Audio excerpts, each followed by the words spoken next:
La iglesia de la que sea. Vayan reconociéndonos todos, hermanos. Vayan saludando. No tengan miedo a prender sus cámaras.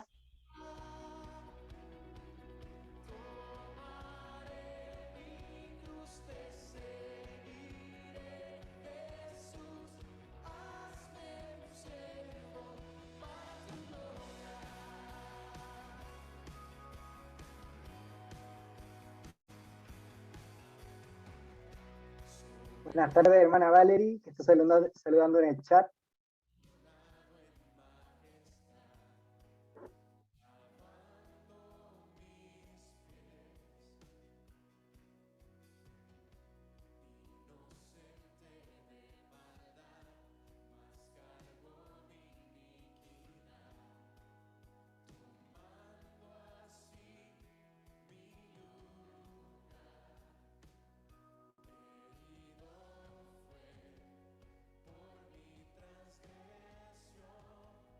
Hola, hermana Paula de Chillán, que se animó a prender la cámara. Hola. ¿Cómo estamos? ¿Cómo está la tarde? ¿Cómo va la primera Bien, jornada de gracias a 2021? Dios. Todo muy bello. Gracias al Señor. Qué bueno, qué bueno.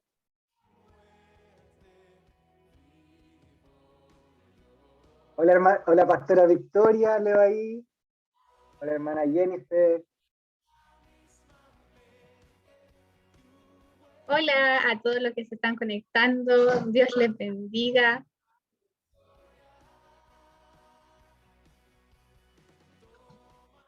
Mati, Hermano ¿cómo Marcos estás? Soto, hermano Marcos Soto, el primer hombre que prendió la cámara. Ahí lo siguió el hermano Julio, hermana Beatriz. Hola, hola a todos. Prendamos nuestras cámaras para ver sus hermosos rostros.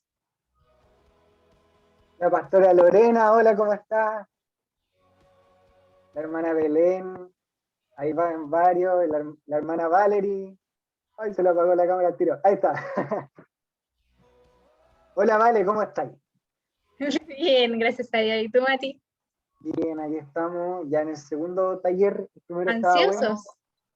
Estoy ansioso. Ansiosos. Estaba nervioso, pero sabéis que tengo ese relajo de saber que el Señor va a usar a la pipi a través de este Así taller. es. Así El Señor siempre usa la pipi súper bien en sus talleres, así que yo sé que ahora vamos a salir todos bendecidos de aquí.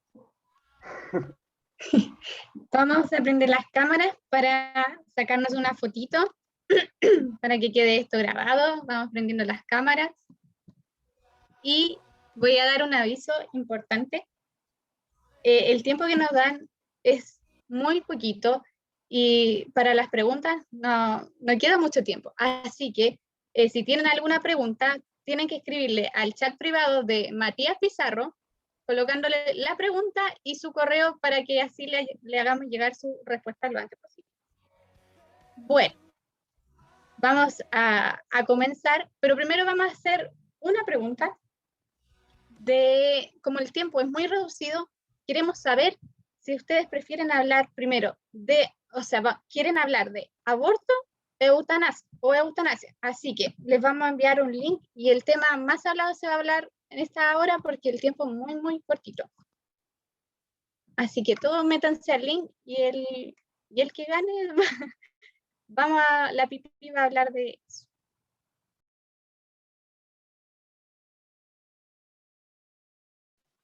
Mientras vamos a seguir saludando a los hermanos que están prendiendo las cámaras.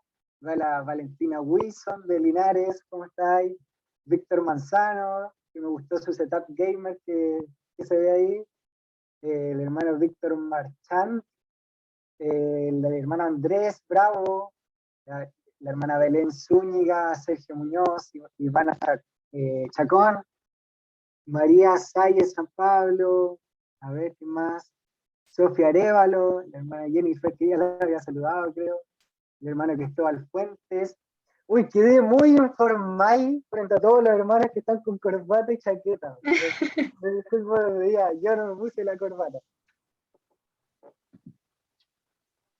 Ahí el hermano Julio me apañó ahí con andar sin corbatita ya. Igual está al lado, está como para andar con corbata, pero dentro de la casa.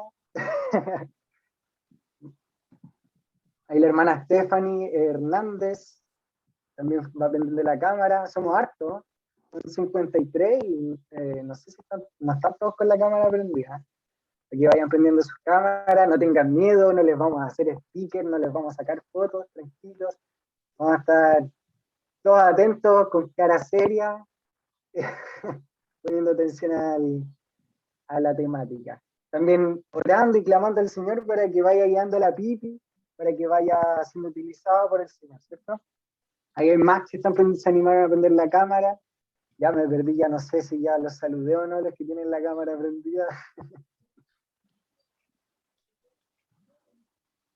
Veo varios que estamos con lentes. Yo creo que la mitad de los que estamos aquí estamos con lentes, ¿cierto? Ahí el hermano Marco Muñoz saludando a todos. Ya, Mati, partamos, porque por lo que se ve, el aborto es el tema que más quieren que hable. Ya. Así que partamos. Ya. Bueno, están todos atentos, se escucha bien, ¿cierto? Sí, háganme así para... Si se escucha bien. Ya, bien. Ya. Pero primero saquémonos una foto para atesorar este momento, así que todos con sus sonrisas de oreja a oreja, lo más bonito posible, y a la foto. Sigan sonriendo porque hay muchas cámaras prendidas.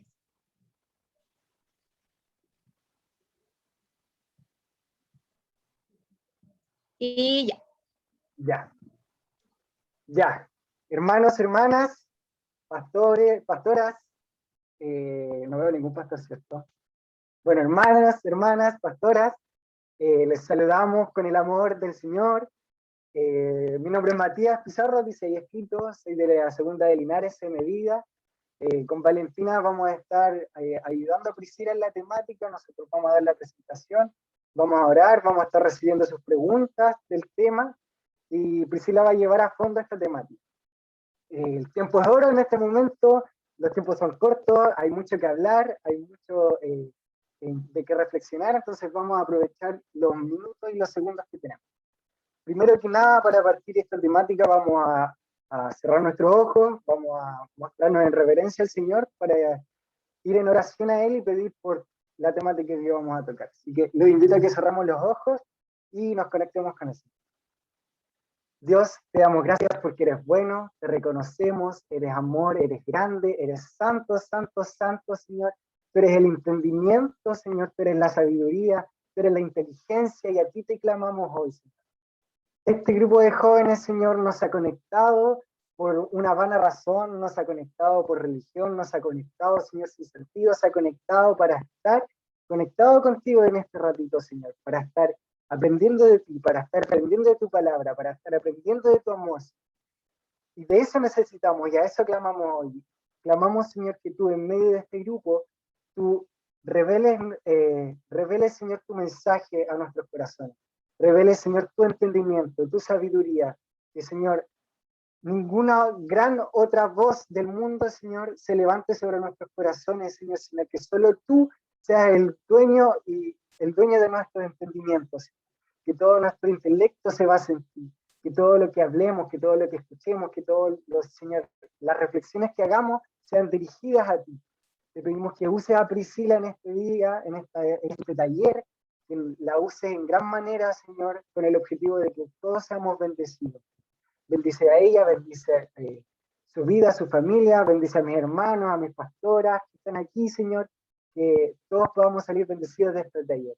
Úsanos, Señor, de buena manera, que no nos falte el tiempo, que podamos llevar a cabo toda la temática de buena manera, Señor. Te lo pedimos todo esto en el nombre santo de Jesús. Amén. Amén, así que estamos todos conectados, estamos todos atentos, vayan sacando el lapicito, vayan sacando ¿cómo se llama? El destacador, todo lo que necesiten usar para ir aprendiendo de mejor manera. Y los dejo con la hermana Priscila Ormeño, que nos va a dejar la temática, nos va a enseñar sobre el tema de hoy. Amén. Muchas gracias, Mati. Le damos la bienvenida a todos los hermanos que se han conectado, a los pastores también. Y en primer lugar quiero señalarles que lamentablemente tuvimos la mala experiencia en el primer taller que no alcanzamos en el tiempo. Y por esa misma razón hemos decidido poder que ustedes escojan qué tema les interesa más para tratarlo en profundidad, porque lamentablemente 1 hora es muy poco para hablar profundamente y dar argumentos necesarios que necesitamos para tocar estos temas, ¿ya? Y por lo que vi, Valentina, ¿cierto? Tú me corroboras que el tema más votado fue el aborto, ¿cierto? ¿Sí? ¿Fue el aborto? Ya, bacán. Sí, tengo que indicar que no se preocupen, porque este material va a ser subido a una plataforma de recursos donde lo van a poder descargar. Entonces, sin perjuicio de que voy a hablar solo de un tema, ustedes van a tener el material de los 2 temas por completo. Así que no se preocupen. Todo lo que vamos a hablar y todo lo que no vamos a poder tocar estará en ese documento, y además también señalaremos todas las fuentes en donde ustedes pueden profundizar mucho más sobre el tema que vamos a hablar a continuación. Entonces, vamos a hablar definitivamente del aborto, y lo queremos hacer de solamente este tema para poder aprovechar la hora que tenemos para poder hablar tranquilamente, porque me pasó que en el primer taller traté de hablar tan apurado que no dejé en claro muchas cosas y me aceleré mucho y más encima no pude ver los 2 temas.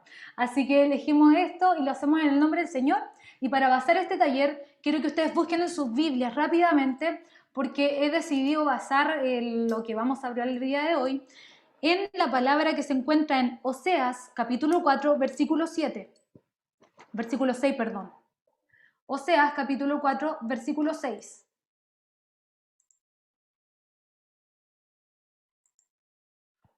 Si ustedes ya lo tienen, si no lo han encontrado, no importa, porque lo van a tener igual y lo pueden leer posteriormente. Pero Oseas 4:6 nos dice lo siguiente: mi pueblo fue destruido porque le faltó el conocimiento.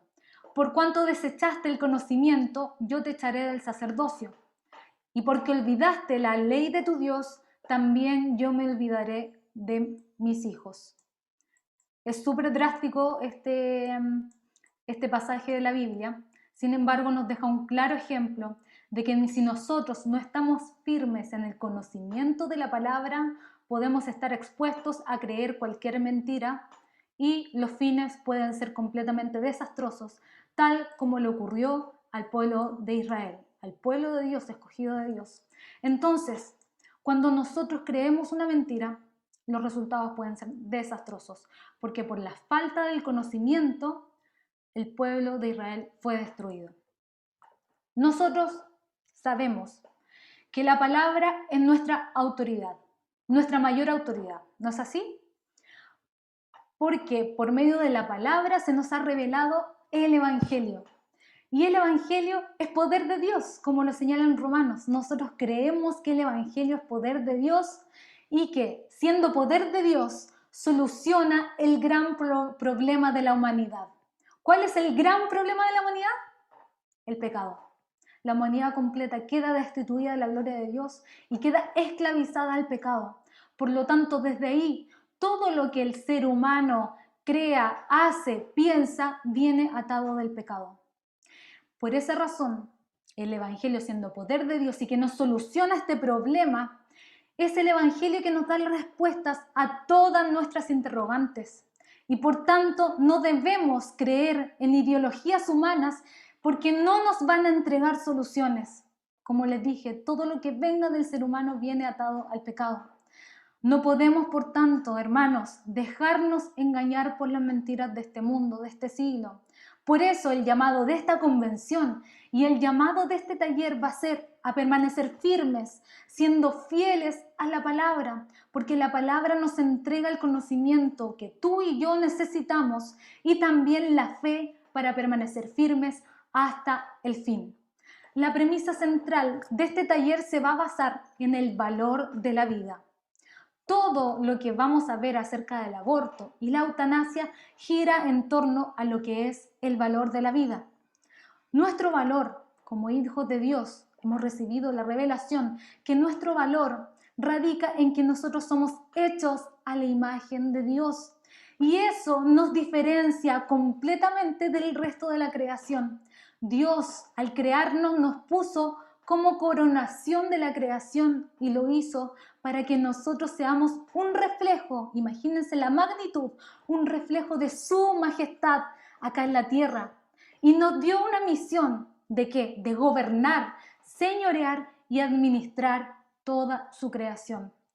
Nosotros venimos del polvo y díganme ustedes, ¿el polvo por sí solo vale algo? Cuando vemos al polvo, en realidad el polvo no vale nada.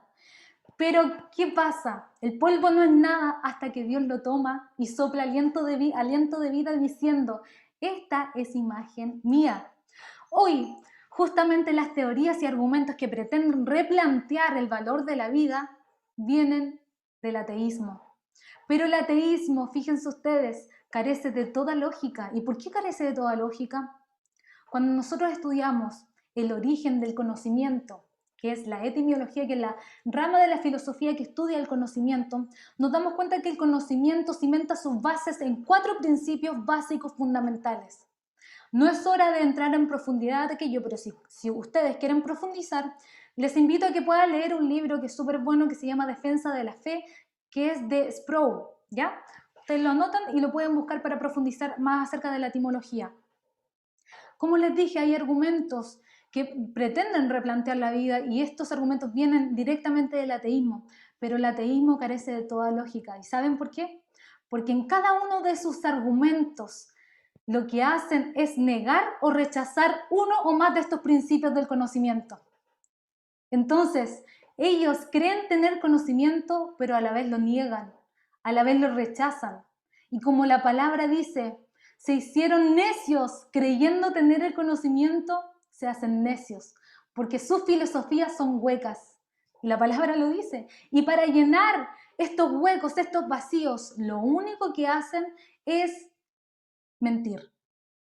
Es decirle mentiras a la humanidad para que la humanidad crea que en realidad ellos están en la razón. Pero están destinados al fracaso. Y asimismo lo está también porque es como una estructura argumentativa que parte de este gran argumento que niega el propio conocimiento. Y si este gran argumento se desmorona, toda la estructura se desmorona. Las escrituras, en cambio, nos revelan que nuestro valor está en que nosotros somos hechos a la imagen de Dios. Pero las corrientes antropológicas no cristianas, seculares, durante toda la historia han dibujado un perfil totalmente antihumanista del propio ser humano. Imagínense la contradicción.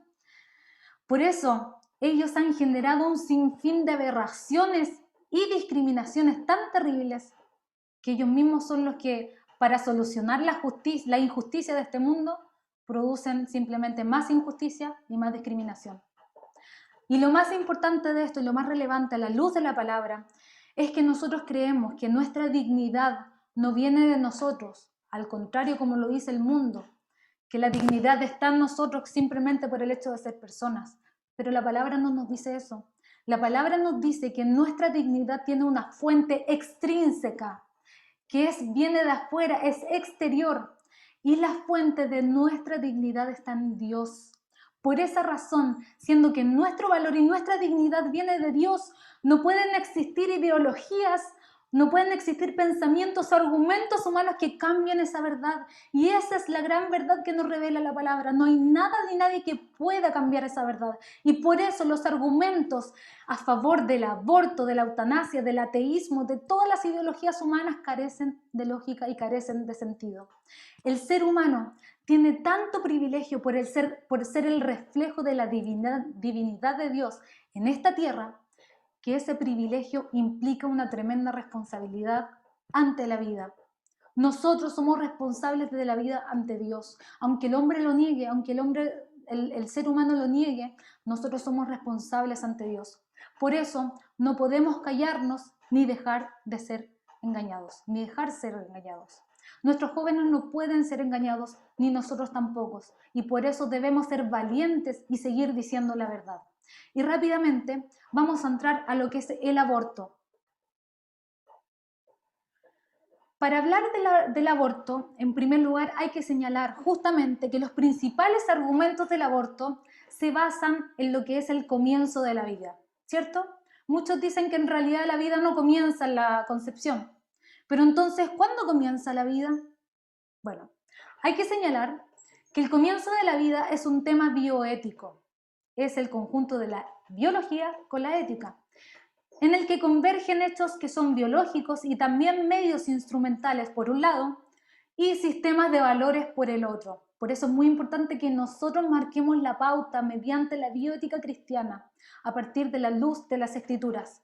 Y fíjense ustedes, la ciencia ha comprobado mediante la biología del desarrollo embrional que la vida del nuevo ser comienza con la fusión del óvulo y el espermatozoide. Y esta es una realidad que no se puede negar. Y quienes lo hacen carecen de lógica.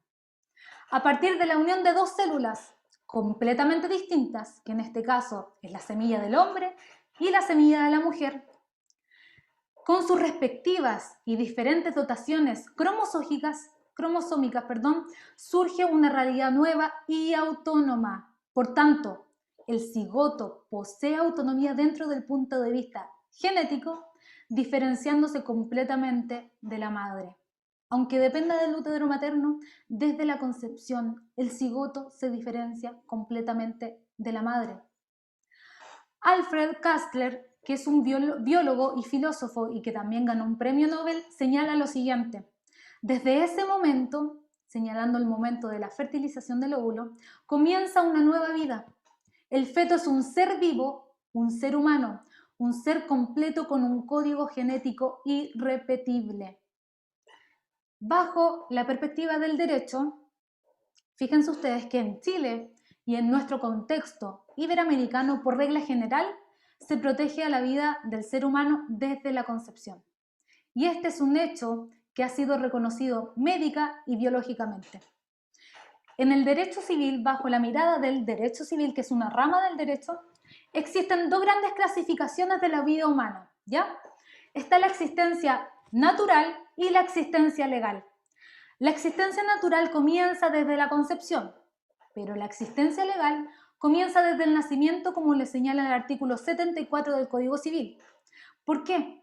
Porque el nacimiento es considerado como un hecho natural, pero que tiene efectos jurídicos. Es decir, en donde el derecho interviene, ¿para qué? Para el inicio de los derechos civiles. Pero fíjense ustedes que esta división se hace solo para los efectos de la intervención del derecho, no para quitarle importancia o relevancia a la existencia natural desde la fecundación hasta el nacimiento. Además, cuando desde el derecho nosotros nos referimos a la terminología legal de persona, se está haciendo referencia en realidad a un sujeto que tiene atributos de la personalidad, como cuáles, como el nombre, el domicilio, el estado civil, patrimonio, nacionalidad y capacidad de goce.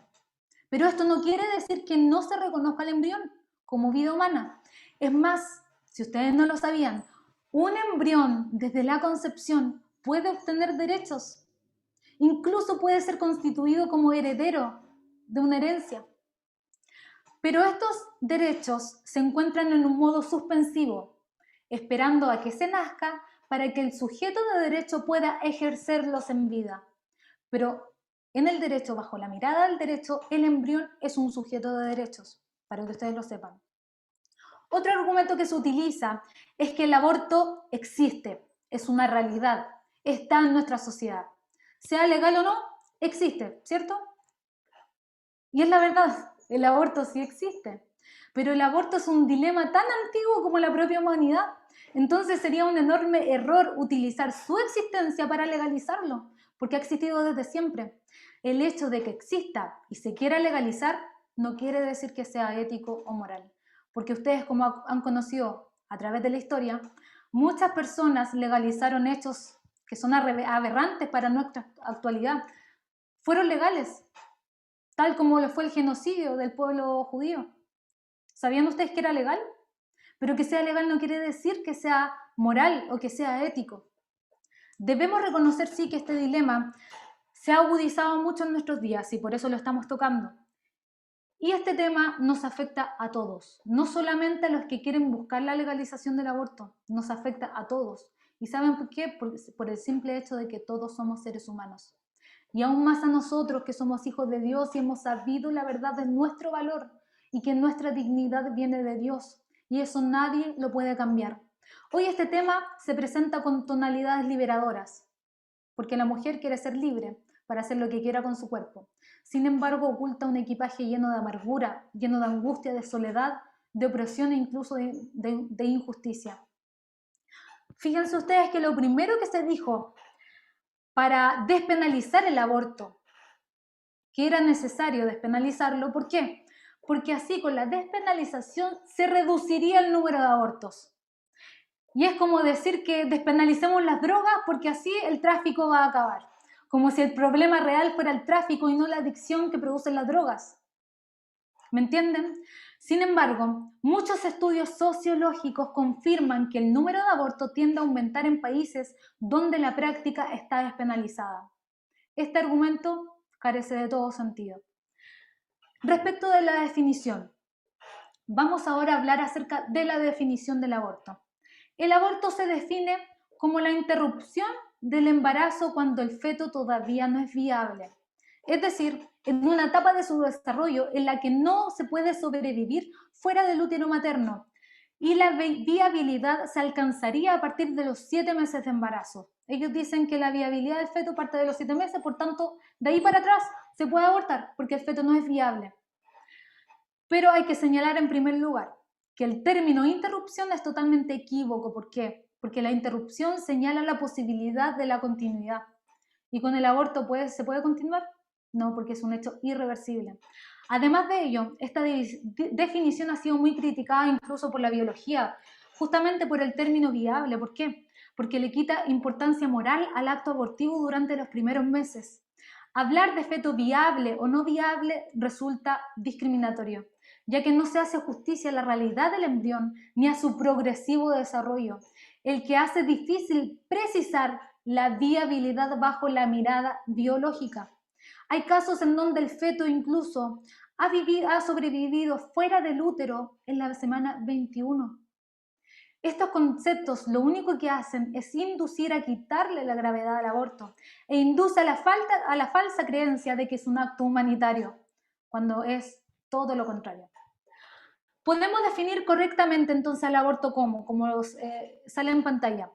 El aborto es la muerte del feto humano antes de nacer, provocada directa y deliberadamente en cualquiera de los momentos biológicos del proceso de gestación, ya no importa el momento biológico, porque es en cualquier momento, a partir del momento preciso de la concepción, sea vaciando expresamente la matriz o sea impidiendo la anidación natural del óvulo femenino fecundado por el espermatozoide. Esto va en contra también con la teoría de que el embrión alcanza su individualidad desde la anidación en el útero materno, y eso se produce después de las 2 semanas.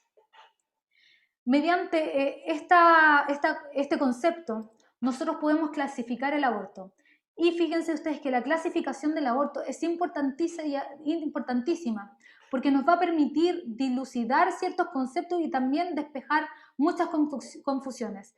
Entonces aquí le quiero hablar de diferentes tipos de argumentos desde la clasificación del aborto. Existe la gran clasificación del aborto entre el aborto natural y el aborto provocado, ¿ya? Esa es la gran clasificación, perdón. Esa es la gran clasificación del aborto. Aborto natural y aborto provocado. El aborto natural también es llamado espontáneo. Es el que se origina no por la acción humana, sino debido a otras razones, como puede ser el mal estado del embrión. Este aborto es una forma natural de contribuir a la selección de los individuos más sanos. Hay miles de razones para que el feto sea abortado. ¿Por qué? Porque nuestra humanidad desde la concepción es sumamente hostil. Nosotros nos enfrentamos a un sinfín de circunstancias que pueden llevar a cabo el fin de la vida humana desde la concepción. El porcentaje de abortos naturales es de alrededor del 15%. Es decir, todos los demás fetos crecen contra todo pronóstico de nacer. Fuera ya que del nacimiento también es sumamente difícil. Cuando un bebé nace, se enfrenta a un mundo lleno de microbios, lleno de bacterias.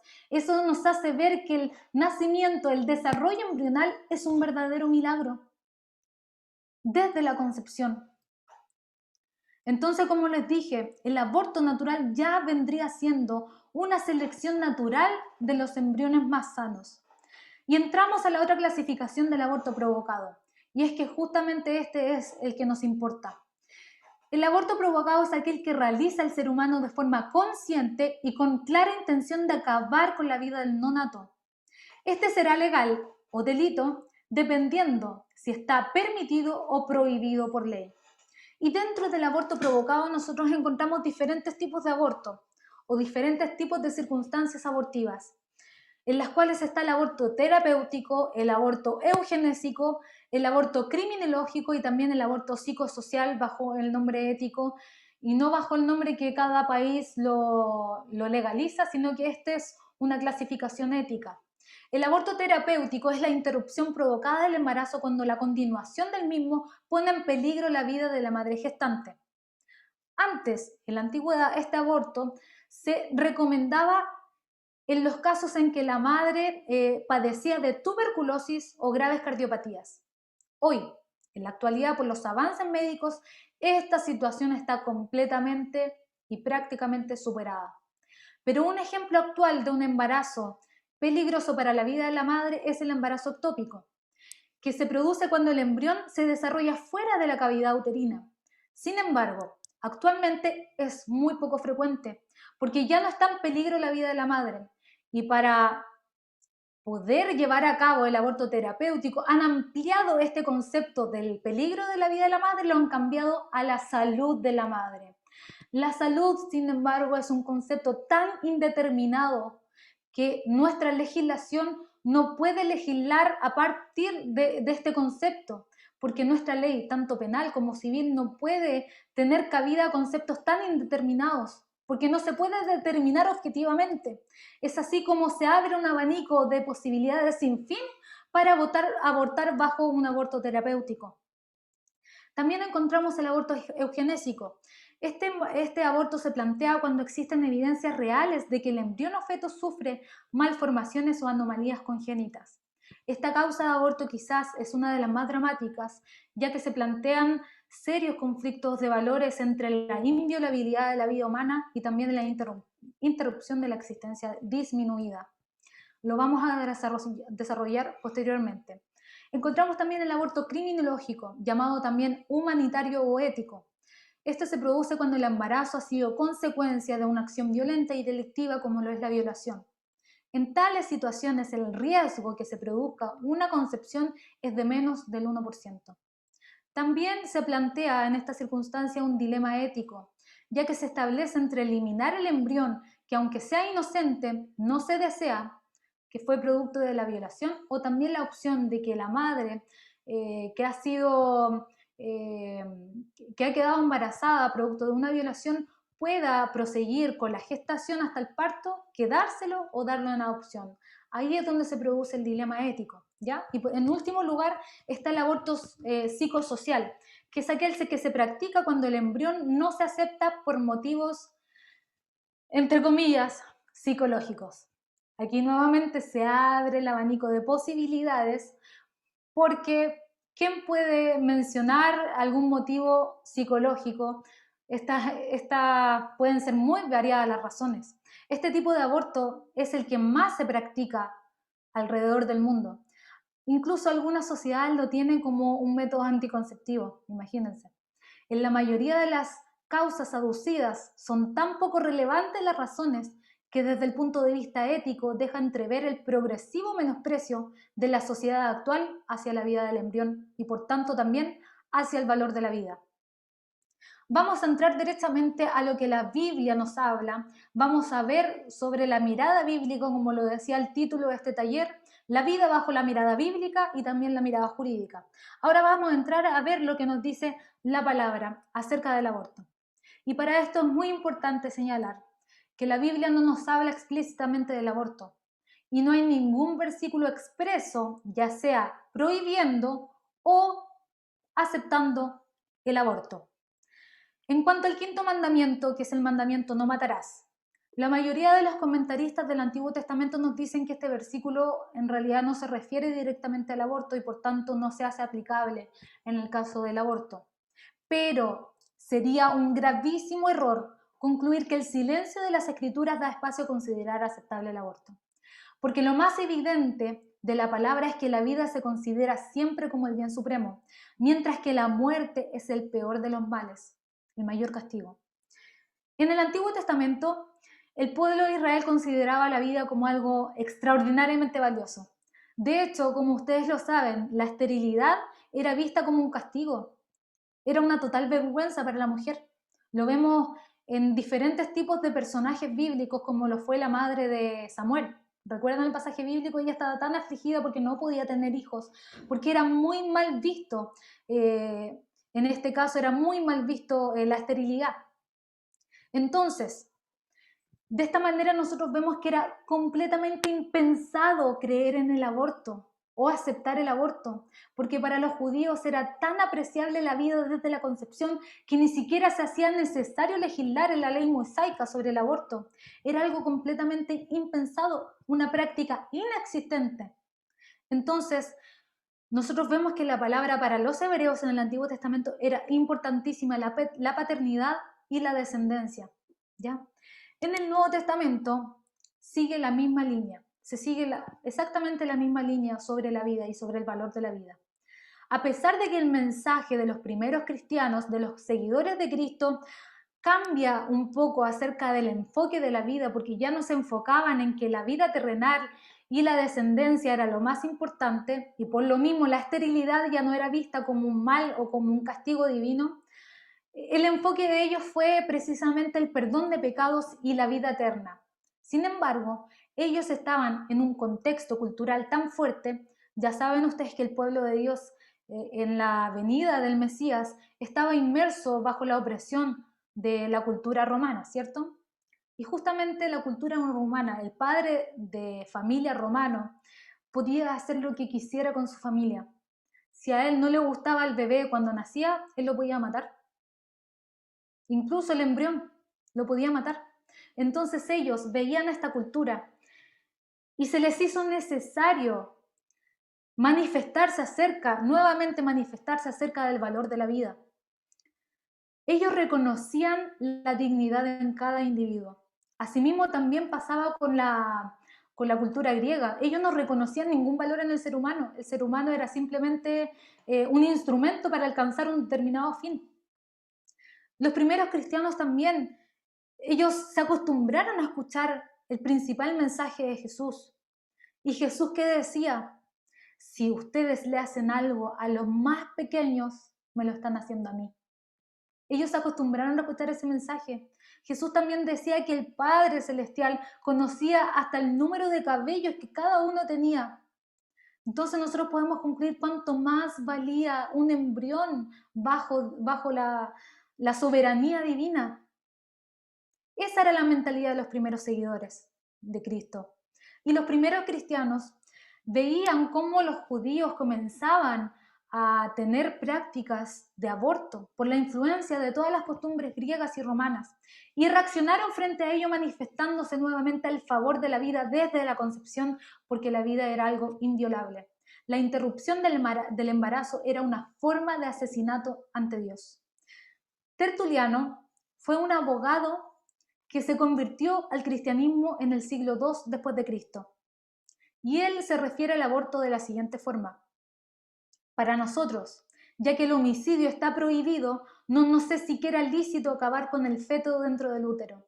Impedir que nazca es una aceleración del homicidio y no hay diferencia entre acabar la vida de alguien que ya ha nacido o de alguien que va a nacer, porque también este último es un ser humano. También autores como Clemente de Alejandría, Juan Crisóstomo, Jerónimo, Agustín consideraban exactamente lo mismo de la interrupción de la gestación.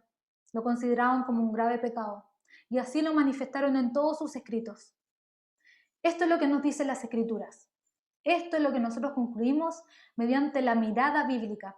Y ahora vamos a pasar rápidamente a lo que nos habla nuestro derecho, bajo la mirada jurídica.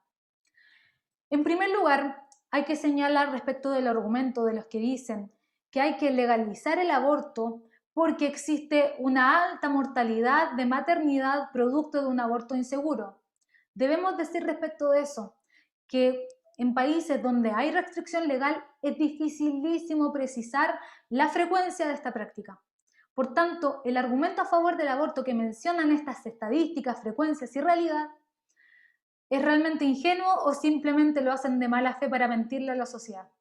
Está comprobado por la confirmación de muchos médicos abortistas que en países como en Estados Unidos, en el proceso de promoción de leyes que permitieran el aborto, se manipularon estas estadísticas para convencer a la ciudadanía y a las autoridades para aprobar el aborto. En Chile, fíjense ustedes, están viendo en pantalla diferentes estadísticas en diferentes periodos de tiempo acerca de la mortalidad de la maternidad por aborto inseguro, ¿ya? En Chile, en 1974 se consideraba el aborto como un delito. Luego, en 1931, se modifica con la publicación del Código Sanitario, en donde se hace permisivo el aborto terapéutico bajo las circunstancias del peligro de la madre, precisamente por la alta tasa de mortalidad materna por aborto inseguro. Y solo se exigía la opinión documentada de 3 facultativos. Posteriormente eso se modifica y solamente se pide la opinión documentada de 2 médicos cirujanos. Pero en 1989 se modifica este Código Sanitario, una vez más. Y esta vez se hace estableciendo la expresa prohibición del aborto, señalándose que bajo ninguna circunstancia, ninguna acción podía perseguir el aborto. Y por esta normativa, por esta legislación, en Chile se agrega en la Constitución actual, en el artículo 19, la protección del que está por nacer. Sin embargo, y contra esta norma constitucional dentro de los derechos fundamentales de cada individuo, el año 2015, Bachelet envió un mensaje al Congreso para iniciar el proyecto de ley que regula la despenalización del aborto bajo 3 causales. La primera causal, peligro de la vida de la madre. Segunda causal, embrión o feto que padezca una alteración estructural congénita o genética incompatible con la vida extrauterina. Imagínense el tal apellido para solamente decir que la madre va a poder matar a su hijo simplemente porque el feto, según ella o según estudios que no se basan en nada, el feto viene con alguna malformación que lo hace incompatible con la vida extrauterina. Permítanme tomar aire y disculpen si voy muy rápido, pero es en honor al tiempo, ¿ya? Y la tercera causal es el embarazo producto de una violación. Y este proyecto fue aprobado en el año 2016. Sin embargo, las estadísticas que ahora están viendo en pantalla nos señalan que la mortalidad materna por aborto inseguro bajó considerablemente, incluso con la prohibición del aborto. Es decir, Chile ha logrado descender la mortalidad materna por aborto sin recurrir a la legalización del aborto, respetando la vida del ser humano desde la concepción. Por otro lado, la causal del peligro de la vida de la madre no tiene cabida en nuestra legislación. ¿Por qué? Además de que hay ya mucho avance médico que haga mucho más imposible de que la vida de la madre esté en peligro por causa del feto, se han logrado reducir todos estos peligros. Nuestro ordenamiento jurídico subsana la colisión que existe cuando la vida de la madre puede estar en peligro, subsana esta colisión del derecho de la vida de la madre y del bien jurídico protegido del que está por nacer, mediante lo que se conoce como el principio de doble efecto.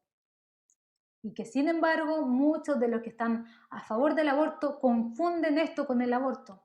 Este principio sostiene la legitimidad de aplicar a la madre una terapia indispensable para salvar su vida en riesgo, aunque la terapia pueda traer como consecuencia la muerte del embrión, si no hay otra manera de salvar la vida de la madre. Esta causal no sería más que un eufemismo para suavizar los requisitos que permitirían el aborto, lo que contradice los principios del Estado de Derecho y de la legislación penal. porque nuestra legislación penal no puede permitir conceptos que son indeterminados, ya que debe ser estricta y escrita. Esos son requisitos fundamentales del derecho penal. Y lo que han logrado con este proyecto de ley es indeterminar estos conceptos para ir en contra del Estado de Derecho y en contra de toda nuestra legislación. Además de eso, la jurisprudencia administrativa de la Contraloría General de la República ha establecido que el nascituros o el no nato, el que no ha nacido aún, en nuestro ordenamiento jurídico es ser humano y sujeto de derecho. Más aún, nuestra actual Constitución debe complementarse a su vez por la Convención Americana sobre Derechos Humanos, que en su artículo 4, número 1, señala que toda persona tiene derecho a que se respete su vida, derecho protegido por la ley a partir de la concepción, y nadie puede ser privado de esta vida arbitrariamente. Toda la legislación pro aborto está yendo nada más ni nada menos que en contra a los propios derechos fundamentales, derechos humanos, que todos quieren tener como la única bandera de lucha. Ellos mismos se están yendo contra sus propios principios. No sé si me doy a entender. Y discúlpenme si voy muy rápido. Y a continuación, y el propósito de este taller, más que dar argumentos, es fomentar un pensamiento crítico a partir de las escrituras para evaluar tanto nuestra legislación como también los debates filosóficos éticos. Y el debate ético-filosófico central en toda discusión del aborto mundial se basa en un silogismo anti-aborto. El silogismo es una de las formas filosóficas para llegar a una conclusión correcta, mediante el uso de dos premisas centrales y una conclusión. Este silogismo antiaborto es manejado, por supuesto, por todos aquellos que están en contra del aborto. Se basa en las siguientes premisas. La primera premisa es que está mal matar a un ser humano inocente. Yo creo que todos nosotros estamos de acuerdo con eso. Nuestra legislación también se basa en este principio. ¿Por qué? Porque nuestra legislación, en los artículos 349, señala de que el homicidio es un delito, por tanto debe ser castigado. La ley mosaica señala exactamente lo mismo y nuestra conciencia lo dice así. La segunda premisa nos dice, el feto humano es un ser humano inocente, ¿cierto? ¿Por qué? Porque así lo respalda la ciencia, así lo respalda la biología y es una verdad que no se puede refutar. Como conclusión, entonces, para estar en contra del aborto, está mal matar a un feto humano. ¿Por qué? Porque es un ser humano inocente. Pero fíjense ustedes el peligro de la filosofía pro-abortista actual. Desde la concepción hasta la adultez existe una continuidad biológica en cada ser humano que desautoriza toda pretensión de negarle la humanidad en algún momento del desarrollo. No podemos negarle la humanidad a un embrión.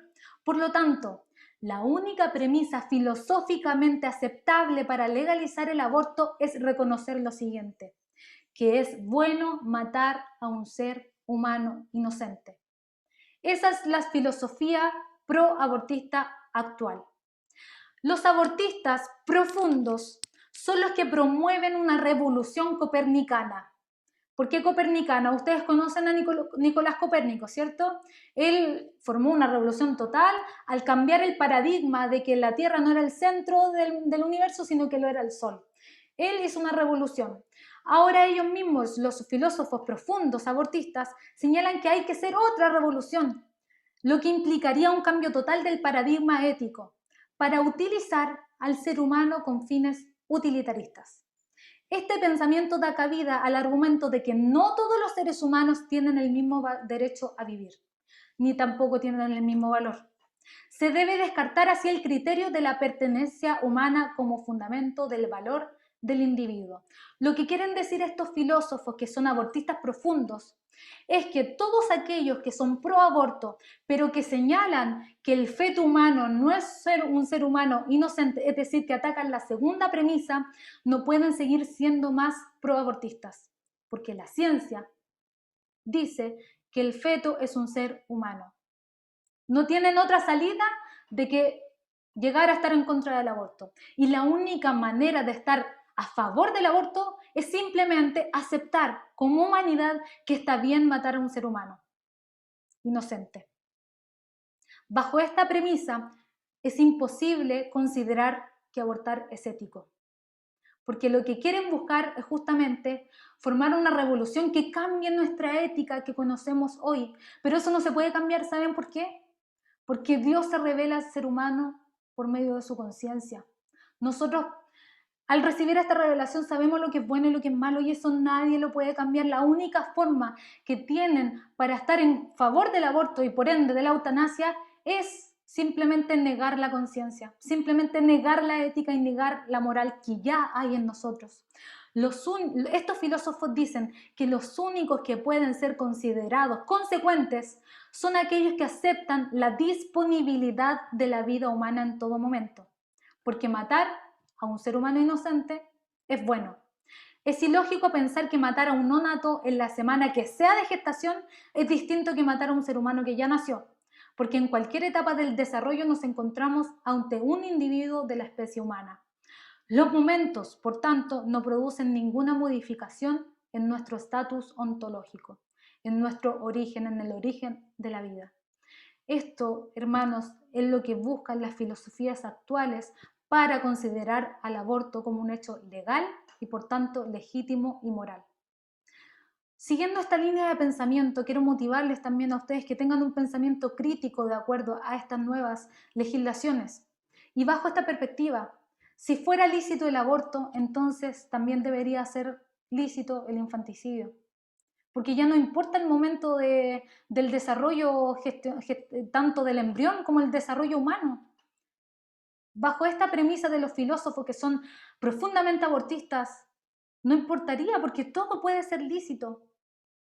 ¿Me entienden? Los únicos que pueden entonces aportar verdaderamente al debate ético que actualmente se plantea son los autores pro vida profundos o los abortistas que afirman que matar es bueno.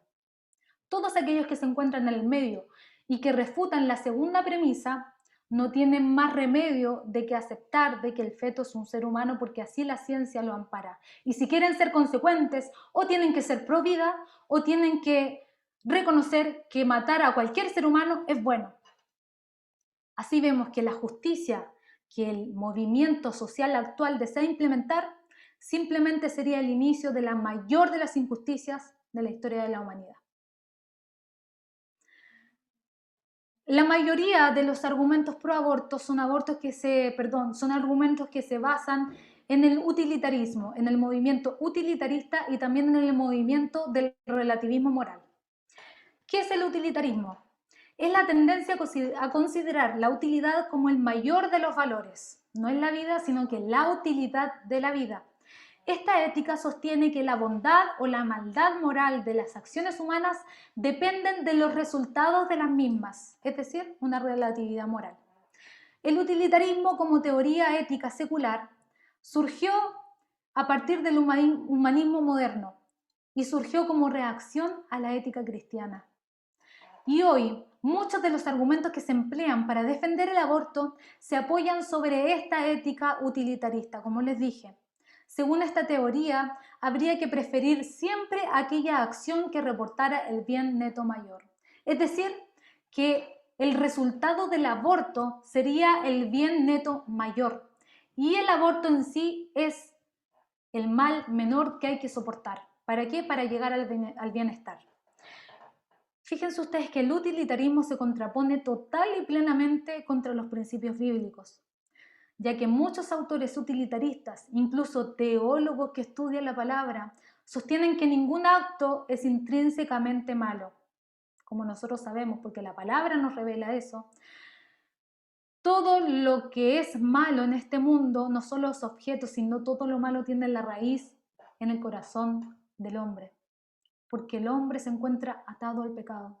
En el corazón del hombre se generan los malos pensamientos y asimismo las malas acciones.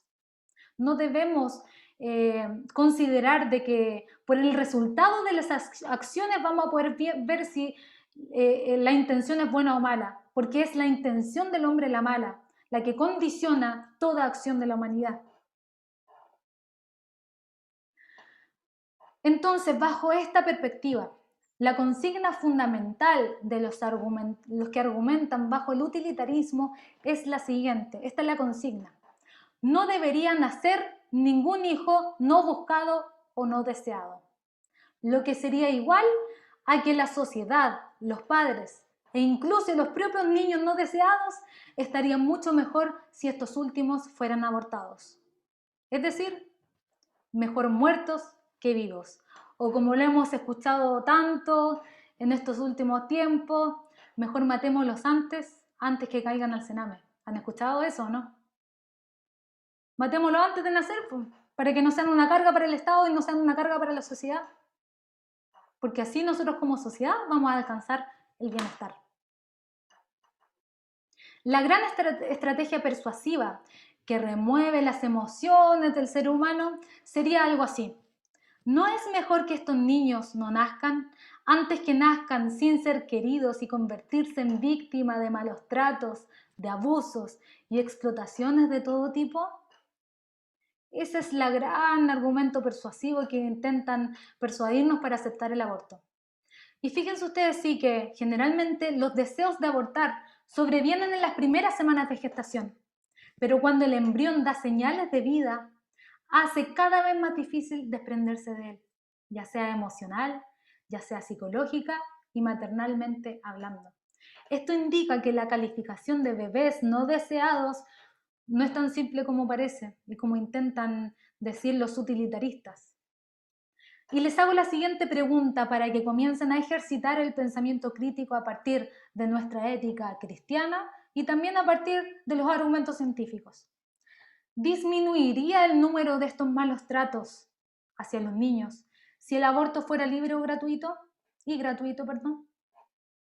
¿Disminuiría el número de malos tratos? Pongámoslo de esta forma. Si todos los bebés que no se desean, fueran eliminados sistemáticamente, ¿se trataría al resto con más cuidado y afecto? No hay ningún estudio que lo confirme o lo niegue, pero lo que sí se puede comprobar es que a medida que las sociedades se tornan más permisivas con el aborto, aumenta de forma paralela los malos tratos causados a menores. ¿Y por qué? ¿Existirá alguna relación? Es posible que aquellos padres hostiles, frustrados profesionalmente y con múltiples problemas de todo tipo, lleguen a pensar que, si no es malo matar a los fetos antes del parto, tampoco tiene por qué ser malo pegarles o abusar de ellos después de nacer. Cuando se pierde el respeto a la vida, casi siempre los que resultan más perjudicados son los más débiles o los más indefensos. Es precisamente a causa del aborto que hoy los niños están siendo plenamente abusados en sus derechos, e incluso el aborto ha abierto la puerta para menospreciar la vida de aquellos que están viviendo sus últimos días, es decir, los ancianos. Por esa razón, hoy los más débiles e indefensos de nuestra sociedad están tan mal tratados sin ningún tipo de afecto. Y precisamente es por esta conciencia, o mejor dicho, por la conciencia adormecida de nuestra sociedad. Bajo esta perspectiva utilitarista, ¿qué se hace? Se evalúa la calidad de persona, ¿por qué? Por el rendimiento de sus vidas o por el número de fallos físicos que se den en su organismo. Para ser persona, entonces, habría que conseguir dar positivo a este control de calidad. Imagínense si fuera así, que tuviéramos que pasar por un control de calidad. ¿Cuánto quedaríamos fuera de este rango aceptable? Yo creo que todos quedaríamos, la sociedad estaría completamente exterminada. Y de hecho, un ejemplo claro de esto es Esparta. Yo sé que muchos de ustedes han escuchado de esta ciudad-estado, Esparta, de Grecia, ¿cierto? ¿Sabían ustedes que Esparta mataba a todos los niños que venían con malformaciones? ¿Y sabían ustedes que también Esparta no quedó ningún tipo de rastros de civilización, ni siquiera dejaron ruinas? Ni siquiera dejaron un aporte para la humanidad, porque ellos eliminaron a todos los que venían con defectos. Entre ellos eliminaron a sus pensadores, a sus músicos, a sus artistas, ¿a cuántas personas más? Y hoy Esparta solamente es un pensamiento lejano de la civilización humana. bajo todos los argumentos relativistas, incluso los argumentos pro abortos, serían contradictorios completamente. ¿Saben por qué? Porque todos aquellos que afirman que existe una relatividad de la verdad, es decir, que no solo existe una verdad absoluta, sino que existen muchas verdades relativas dependiendo de la realidad que cada uno vive, ellos mismos se contradicen entre sí. ¿Saben por qué? Porque a ellos no les queda otra que asumir que por lo menos existe una verdad absoluta. Y esa verdad absoluta para ellos es que no hay verdad absoluta. ¿Me doy a entender? Desde la raíz del problema de nuestra moral, no hay forma de que nosotros le encontremos sentido a los argumentos que vienen del ateísmo y a los argumentos que apoyan al aborto y a la eutanasia. ¿Por qué? Porque para ellos no hay verdades absolutas y es esa una verdad absoluta para ellos. Con esto yo quiero que ustedes vean la realidad que existe detrás del debate ético y filosófico del aborto y también de la eutanasia. Nos quedan 20 minutos, miren qué bien. Yo sé que quizás ustedes esperaban un sinfín de argumentos para que nosotros nos paremos en la sociedad y digamos, el aborto por esto es malo, el aborto por esto es malo. Pero fíjense ustedes que si nosotros nos vamos al meollo del asunto, al centro de todo debate, ya sea pro aborto o pro vida, no nos van a interesar los argumentos porque cualquiera puede refutar un argumento. Cualquiera de nosotros puede decir un argumento y avergonzarse ante la verdad que los demás propugnan. Nosotros debemos entender cuál es nuestro verdadero valor, cuál es el verdadero valor de nuestra vida. Y de forma que nosotros nos damos cuenta que nuestra dignidad no viene por el hecho de que nosotros simplemente seamos personas, sino que viene de Dios. Se hace completamente incompatible que el ser humano diga que el valor es relativo y que por tanto se puede cambiar. La ética y la moral no puede cambiarse, porque Dios se ha revelado al ser humano en su conciencia para saber lo que es malo y para saber lo que es bueno. Y nosotros como iglesia, como columna y baluarte de la verdad, que es la palabra, debemos estar firmes en nuestra convicción. No importando quién se levante, no importando que comiencen a relativizar el valor de la vida, porque nosotros sabemos cuál es el verdadero valor y es nuestra tarea, nuestra misión, seguir predicando la palabra del Señor y también presentar argumentos válidos en defensa de nuestra fe, porque es una misión, es una tarea que no es intelectual, sino que es moral. Y fíjense ustedes que el ser humano que pretende vivir sin Dios no puede ser moral y no puede ser ético. Somos nosotros los encargados de hablar sobre la verdad del Evangelio. Y en este momento yo sé que surgen diferentes tipos de consultas y preguntas que son generales, que en realidad reflejan nuestra inquietud general acerca de la posición nuestra del aborto. Me imagino que ustedes ya han tomado cierta posición de que en realidad como cristianos estamos en contra del aborto. Sin embargo, como el mundo ha intentado darnos argumentos muy persuasivos, nacen diferentes preguntas que me gustaría que Vale las leyera y podamos de inmediato responderlas, bajo siempre la luz de la palabra. La pregunta 1 dice así: ¿hay alguna circunstancia que pudiera permitirle al verdadero cristiano justificar el aborto? ¿Hay alguna circunstancia que nos permite justificar el aborto? A lo mejor más de alguno está pensando que en realidad bajo el peligro de la vida de la madre puede producirse el aborto, y es efectivamente así, pero ya yo les dije que bajo nuestro derecho no es considerado aborto el hecho de que los médicos luchen por la vida de la madre, ¿ya? Y el aborto en realidad sería una consecuencia, no se perseguiría ese fin. ¿Me doy a entender? A todo esto, si ustedes tienen alguna consulta, no duden en escribirle tanto a Matías o a Valentina para que posteriormente estas consultas sean respondidas y ustedes puedan irse con herramientas sólidas para responder acerca del aborto. Pero acerca de esta pregunta, en primer lugar hay que señalar que el aborto se ha convertido en un tema político y no ético. Aquí ya no importa la ética, sino que importan los fines políticos para aprobar, legalizar el aborto.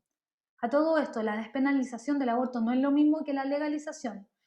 como muchos propugnan y dicen. Sin embargo, es la gran puerta que se abre para legalizarlo.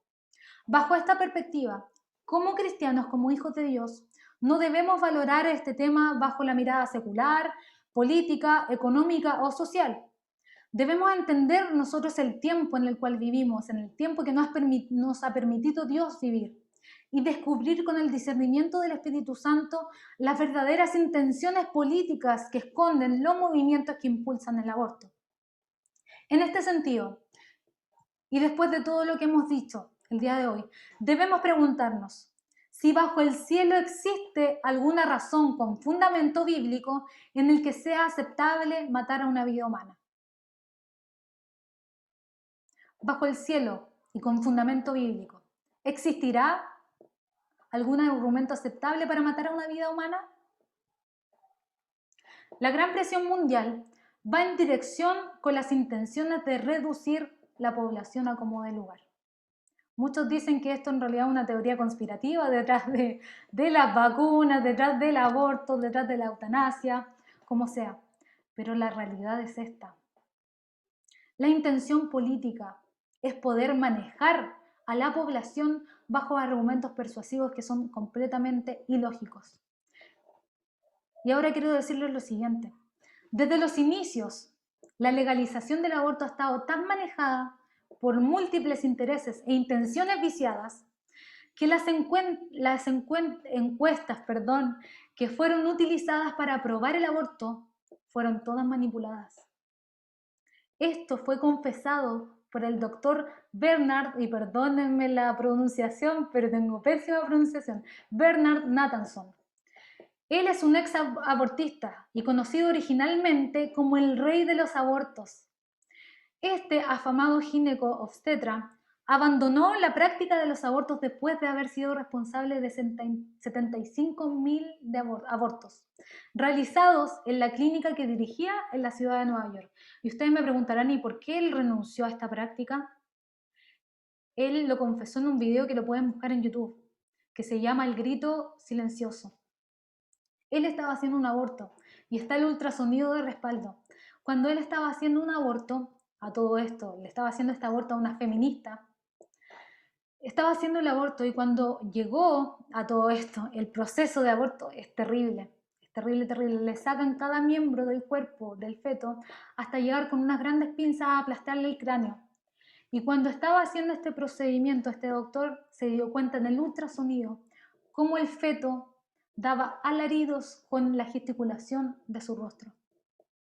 Desde ese momento el doctor dijo, yo no hago más aborto, y renunció a esta práctica. Y cuando renunció, él confesó que todas las estadísticas que se mostraron para convencer a la ciudadanía de votar a favor del aborto fueron todas manipuladas. El doctor Nathanson menciona cómo se diseñó toda una estrategia para convencer a la ciudad de Nueva York, incluyendo, en primer lugar, el convencer a la prensa de que el aborto era una idea sofisticada y liberal. En segundo lugar, el encontrar personas que dijeran que estaban a favor del aborto siendo católicas.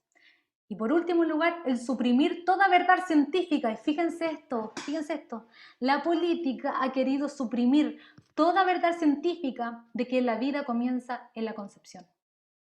En el material que se les va a enviar o que ustedes van a poder descargar, van a poder encontrar el link de esta fuente y de estas estadísticas. Nosotros como cristianos defendemos el derecho que cada persona tiene de tomar decisiones personales en su vida. No obstante, desde el momento de la concepción, el ser que se desarrolla dentro de una mujer es biológica y espiritualmente un ser diferente y separado completamente de la madre, aunque éste lo lleve en su vientre. Por esta razón, los derechos de la madre llegan hasta que comiencen los derechos del ser humano que se encuentra dentro de su vientre. Estos dos cuerpos tienen dos corazones, dos cerebros y dos constituciones genéticamente diferentes. Así que como cristianos no podemos estar a favor del aborto bajo ninguna circunstancia. Nos quedará tiempo, nos queda creo que 10 minutos. Vale, ¿puedes hablar acerca de la segunda pregunta, por favor? ¿El aborto eugenésico es pecado? No sé si recordarán acerca de lo que dijimos sobre el aborto genésico, ¿cierto? Que era llevado a cabo bajo el hecho de que existiera la posibilidad de ver que el feto venía con malformaciones y que fuera completamente incompatible a la vida fuera del útero, ¿cierto? Bueno, como cristianos debemos volver atrás nuevamente y resolver esta pregunta, resolver la pregunta de cuándo comienza la vida. Como ya hemos visto, la vida comienza desde la concepción, ¿cierto? Y este, como dijimos, es un hecho científico ineludible. Entonces la pregunta en realidad conllevaría a otra interrogante paralela. Suponiendo que no tuviéramos la información de alguna malformación genética, no existieran ultrasonidos, no existieran exámenes de sangre, no existiera ningún tipo de examen que pueda comprobar que de antes de nacer nosotros veamos que el feto viene con alguna malformación. Supongamos que no existe ningún tipo de información. ¿Lo mataríamos después de nacer? Si este niño nace con alguna malformación y logra enfrentar la vida, logra sobrevivir, ¿mataríamos a este niño después de nacer? Muchos dirían que con esto se están confundiendo las cosas, pero no es así. La verdadera pregunta detrás de esto es si tenemos el derecho moral para destruir la vida humana cuando ya ha comenzado, porque la vida humana comienza desde la concepción. Si disponemos de ella después de haber nacido, es homicidio.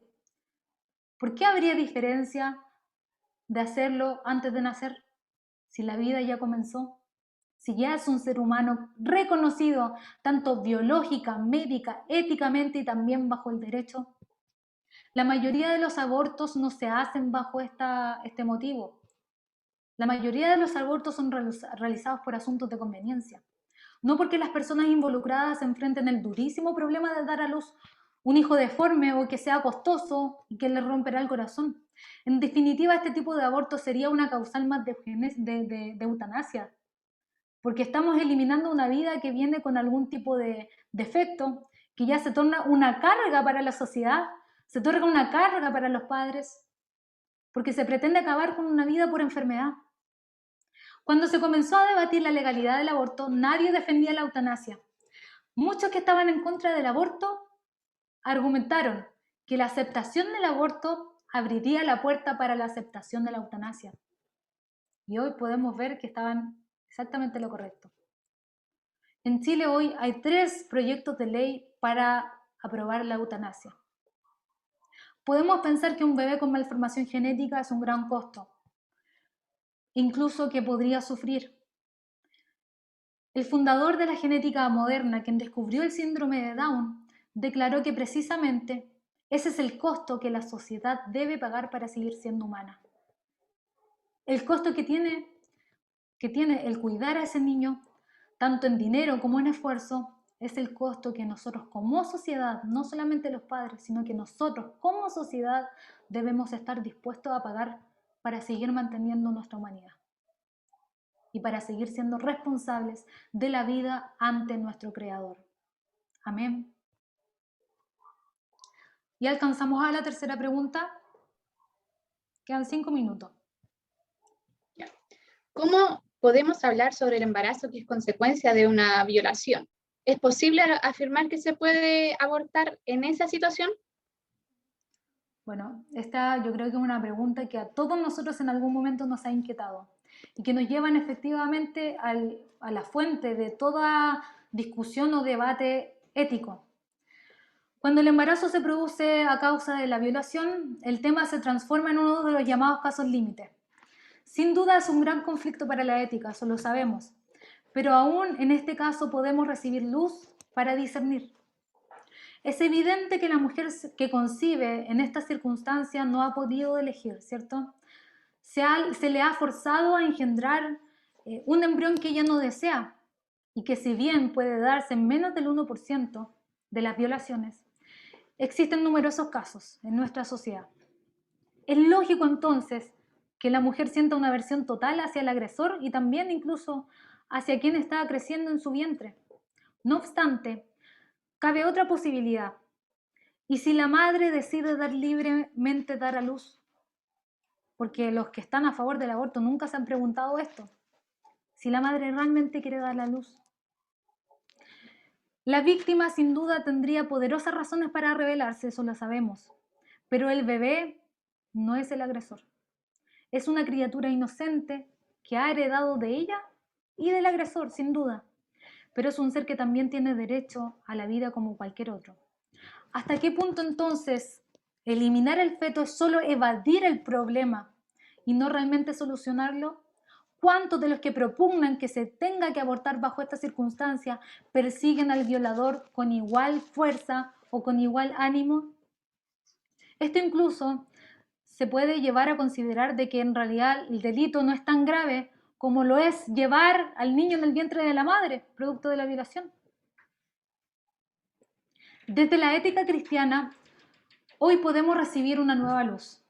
La Biblia hoy nos enseña que hasta en las experiencias más amargas de esta vida podemos beneficiar al ser humano, podemos propender a la transformación y que eso sea una bendición, y nuestra posición debe ser siempre propender al amor y al amor por el prójimo.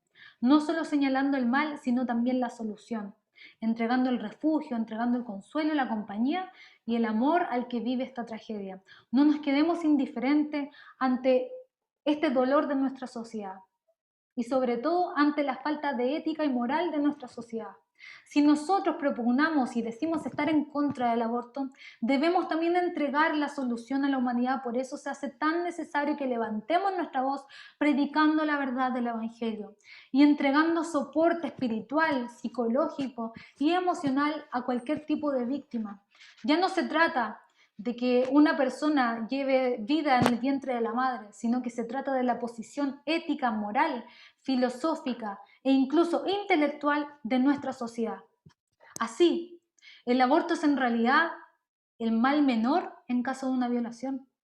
No es la solución, sino que es el mal menor en el caso de una tragedia tan terrible como la violación. El que la mujer engendre y dé a luz a ese bebé es el mal menor que debe soportarse por el respeto de la vida, cualquiera sea la circunstancia, porque la fe nosotros sabemos que es capaz de convertir en victoria hasta las mayores tragedias. Y esa es la belleza de tener a Dios como Señor. Nuestra mayor victoria es darle valor al débil y al indefenso. Que el Señor les bendiga. Recuerden que cualquier duda que hayan tenido acerca de esta información lo pueden escribir, ya sea a Vale, a Matías, o también pueden dirigirse a algún WhatsApp de algún líder que tengan en su WhatsApp y hacer las preguntas para que estas respuestas sean respondidas. Espero esto haya sido de mucha bendición para sus vidas y que también sirva para que ustedes crean que la mayor tarea que hoy nosotros tenemos es permanecer firmes en nuestra fe, firmes en la palabra, porque la palabra es conocimiento. Como les dije, nuestra fe no es una fe ciega, nuestra fe es racional, porque la palabra del Señor asume los principios fundamentales de todo conocimiento. Y así nosotros vemos que se hace real la palabra que dice que desde Dios fluye la sabiduría y fluye el conocimiento. Y nosotros tenemos el conocimiento en nuestras manos. Y hoy nuestra tarea es a permanecer fiel, como lo es el eslogan de esta convención. Permanezcamos fieles hasta el final. Que el Señor les bendiga mucho.